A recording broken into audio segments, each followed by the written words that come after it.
Hello, my name is Kris Lambert, and I am here today with Teri Gabler, and we are going to talk to you about connecting with your kids at home. I'm a former elementary school teacher, and I'm now teaching in the certificate program at the UC school system. Hi, Teri. I'm so happy to have you with me today. Good to see you. I was an elementary school teacher as well, and now I'm a homeschool supervising teacher, and I work with students TK through 12th grade. Great to have you. So do you ever feel like you're running out of things to talk about with your children? So we have some great ideas to talk to you about today, and ways to connect through conversation is what I want to start with. I think about in my own childhood when we sat down for dinner, we often just sat there, right? We didn't have anything to say. There's so many great ways to get your children talking and then also to help prepare them for the future. So I want to start first with conversation starters.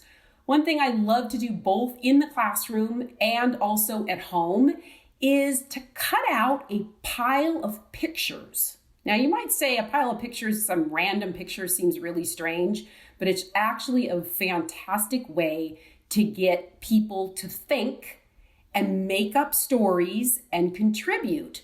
So there's a few ways you can do this. You can cut out random pictures from magazines of anything, and you can put those together in a pile.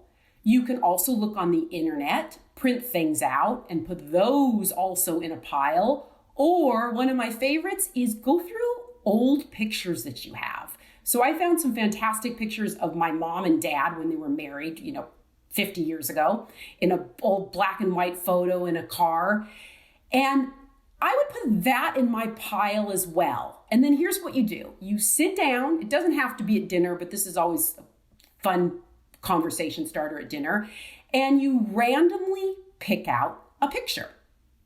So you look at the picture and you tell a story about what's happening in that picture. Now, obviously, it doesn't have to be the correct story because you're just being creative and making up a story. So you can do that, and everybody can go around and pick a different picture out and tell a story about it. Or you can ask a question about the story. Where do you think this takes place? What do you think these people will do after they're finished here?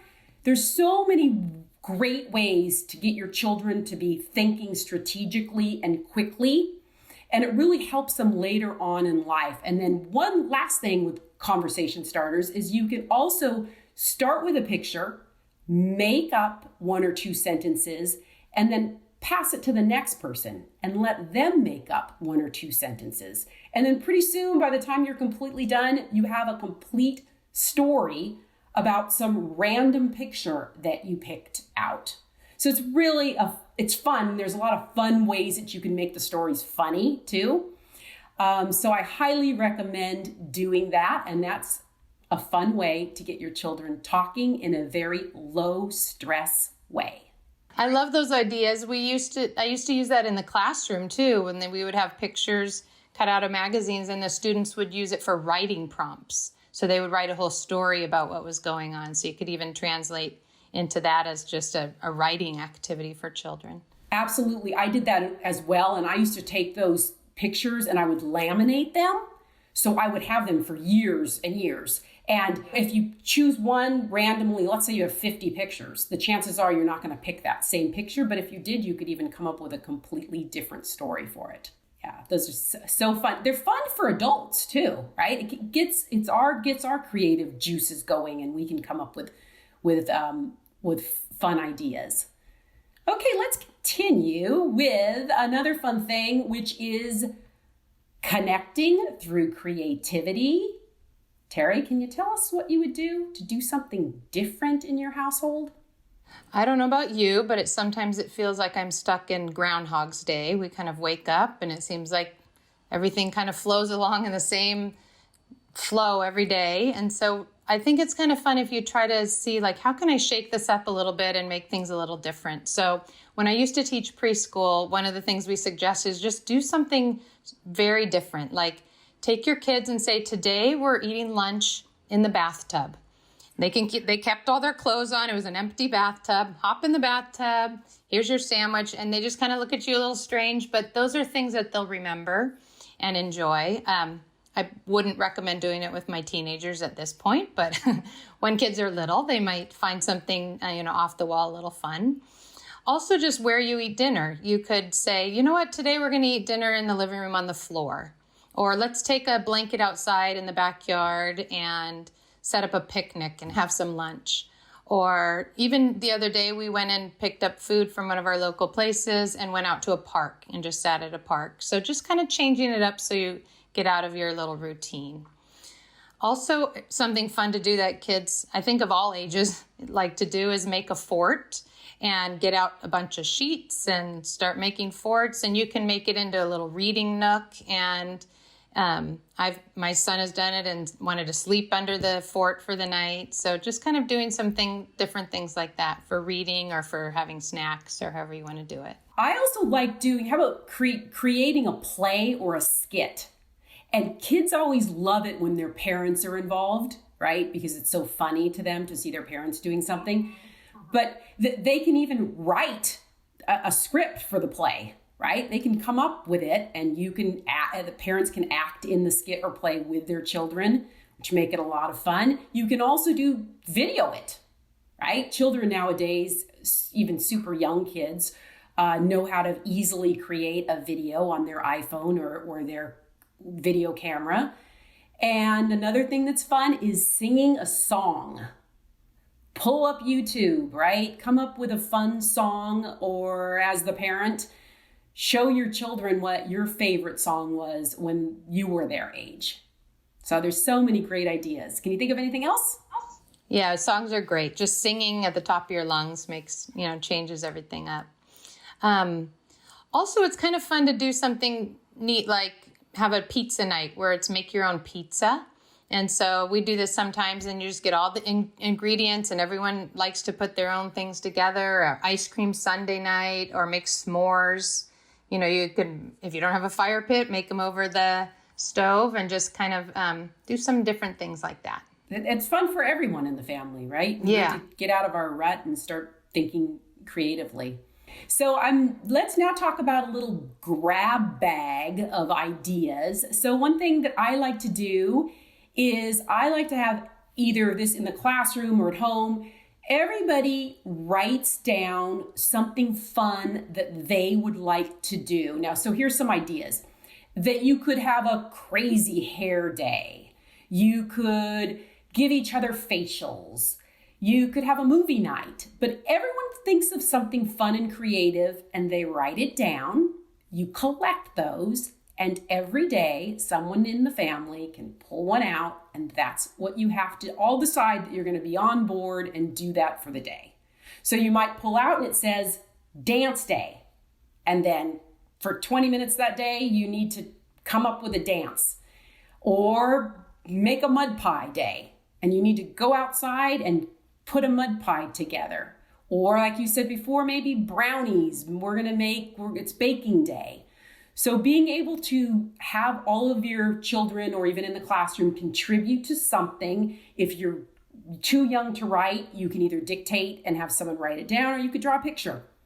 And then you pull it out and it's a surprise. And actually years ago, I did this, and I used one of those salad spinners. I don't know if they're even around anymore, but you put all those in the salad spinner and you spin the top around, and then you pull one out. And that was the thing that we did for the day. So very fun. Fun thing to start at home. Another thing that you could do is have a theme day. So instead of just a grab bag, you could kind of think and plan ahead and make a theme day. So something I think that is key about it is asking your kids what they would like to do for a theme day. I have 2 teenage boys, so I don't think they'd be as into Disney Princess Day, but other kids might be. So really ask them what would be kind of fun. And then you can involve clothing, food, an activity, music, and just plan it. And so you kind of have something to look forward to. Some ideas would be like a backwards day. We have friends that do that, and Topsy-Turvy Tuesday, and they wear their clothes backwards, and they have breakfast for dinner and dinner for breakfast, and just kind of flipping things up like that. Another idea that we did was camping day. So we barbecued hot dogs and hamburgers, and my son set up a tent in the backyard, and he actually ended up sleeping out there for the night. I slept inside, but that was fun. And we had a fire pit, and we made s'mores and did a whole thing like that. Another thing that might be fun, since this might be the first time I've worn makeup since we've been home in quarantine, is just having a dress up day. You know, kids that really like to get dressed up, and you could dress up in some of their fancier clothes and do your hair and have a fancy menu and just kind of do a dress up day. So that's another idea. I love that. Almost like a cruise ship day, right? When you're on a cruise, right, and you have to dress up. Yeah, it's kind of fun to dress up sometimes. And, you know, obviously will work for some families and not for others. But one other thing that might be fun is just doing a spa day where you trade off a massage, or you do facials, or do manicures or pedicures, or you could even do haircut. I know a lot of people are wondering about getting their hair cut. I have cut a couple people's, you know, like my son's hair. I've cut my own hair. And so I know some people are having fun with hair dye or doing things like that. You could just do a whole spa day in that way. And I have also seen people do like movie or book theme day. So they're really big Harry Potter themes or Star Wars themes, and you can get really into that, or just certain kind of a movie, a superhero movie or princess movies. And then try to think of what activities you can also have. We had friends that did a Cinco de Mayo party, and they ordered little tiny sombreros, and they got a piñata. And so just trying to think of a theme that would be fun for everybody, but involving your kids in the ideas too. Those are great ideas. What a fun way just to make everyday life fun. That's great. Yeah. So I always like to end with an ending challenge or a word of the day. And every day when I wake up, I pick one word that I like to think about all day long. I write that word down. I usually pin it up somewhere. I either put it on the refrigerator, I put it in my bathroom. And my word today is patience. I like to just take a breath before I get upset about something. Try to have a little patience, whether it's even driving and the person in front of me is driving too slow, because again, I am modeling for what the people in my household see. So my reaction is really important. So my word of the day is patience. Teri, what's your word? My word of the day, because we've been talking about this so much today, is creativity. It's the power of imagination and just doing something in your own way and tapping into your special talents and kind of releasing yourself from the everyday and doing something in a new way is a great way to enjoy your life. So creativity. I love it. Thanks again for joining me today, Teri. So Thank much you. fun. Thanks for having me.